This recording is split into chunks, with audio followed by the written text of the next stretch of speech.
Research is formalized curiosity.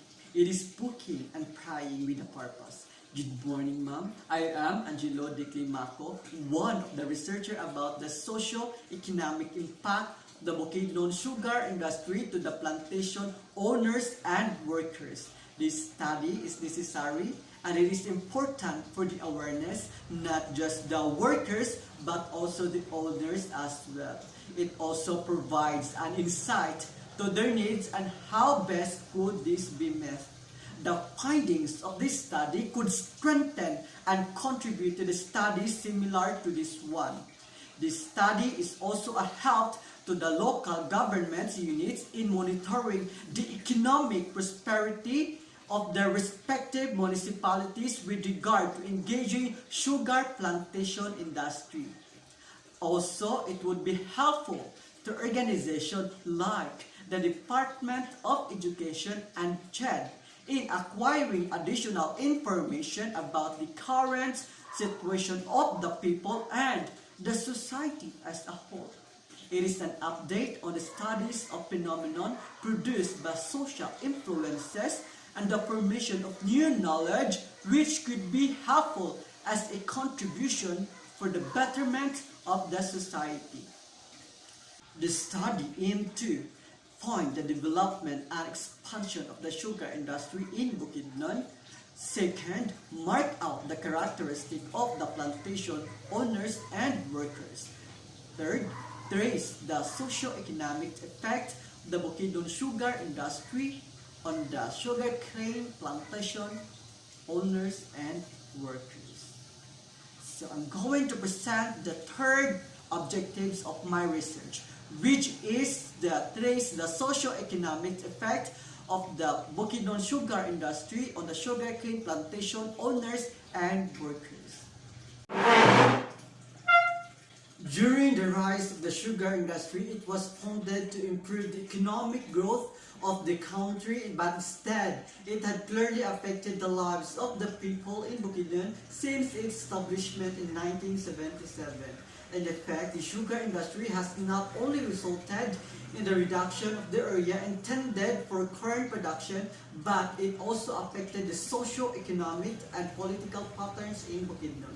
However, the owners of the sugarcane plantation were quite different from the workers. They live a life of ease. They are able to purchase things that they desire and still have enough to be called a wealthy person. That is why we need to grasp the reality and look into the economic effects of the sugar industry towards the plantation owners and workers. The plantation owners generally have greater benefits than the plantation workers. Most of the positive effects of the sugar industry are observable among the plantation owners while having only small and minor disadvantages. The positive effects are most observable in the large-scale owners because owning more hectares of lands means having greater benefits. The positive are high income, high standards of living, and high quality of life. Quality of life is a more subjective and intangible term than standard of living. The factors that affect the overall quality of life vary by people's lifestyles and their personal preferences. Regardless of these factors, these measures plays an important part in the financial decision in everyone's lives. It is the standard of health, comfort, and happiness experienced by an individual or group. Because of high income, sugarcane plantation owners have access to quality and affordability of housing, quality health care, quality education, economic stability, safety, etc. These people have advantages over different kinds of services mainly because of their income. They are able to acquire what they want and need and have an easygoing life without the need to worry about their money. The plantation workers are greatly affected by the negative effects of the sugar industry. They have almost no positive benefits at all and are dependent on their work to sustain the living. Underemployment. One reason why they were not able to find other jobs is because they do not have the necessary skills and education. cheap labor. The reason why the sugarcane plantation workers stay in their work as a tapacero is because they cannot find any other work that they would be applicable to. It is because they don't have the necessary education and skills in order to apply for a decent job. Low income.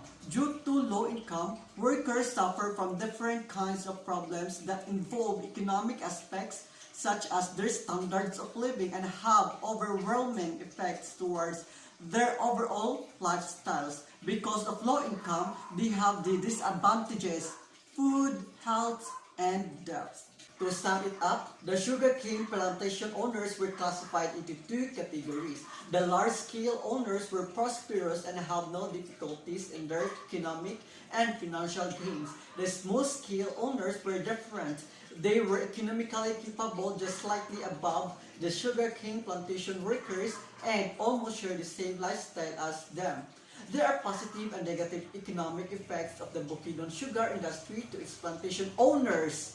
The positive effects were high income, high standards of living, and high quality of life. The negative effects is their dependency on the sugarcane industry. The sugarcane plantation workers' state of being poor was the hardest part as a worker. Sometimes they were not able to eat 3 times a day and share common characteristic of being poor, uneducated, having a big family, and being unskilled. The economic effect of the Bukidnon sugar industry to its plantation workers are underemployment, cheap labor, low income, which leads to disadvantages in foods, health, debt, standards of living. So the study concludes that the socio-economic impact of the sugar industry to sugar plantation owners is very much different with that of the sugarcane plantation workers in terms of their wealth, comfort, access to goods and services. Large-scale owners earn substantially more income and have access to quality and affordability of housing, quality health care, quality education, economic stability, etc. Mainly because of their income, small-scale owners live much like the workers but are economically capable just slightly above them. That could be all. Thank you.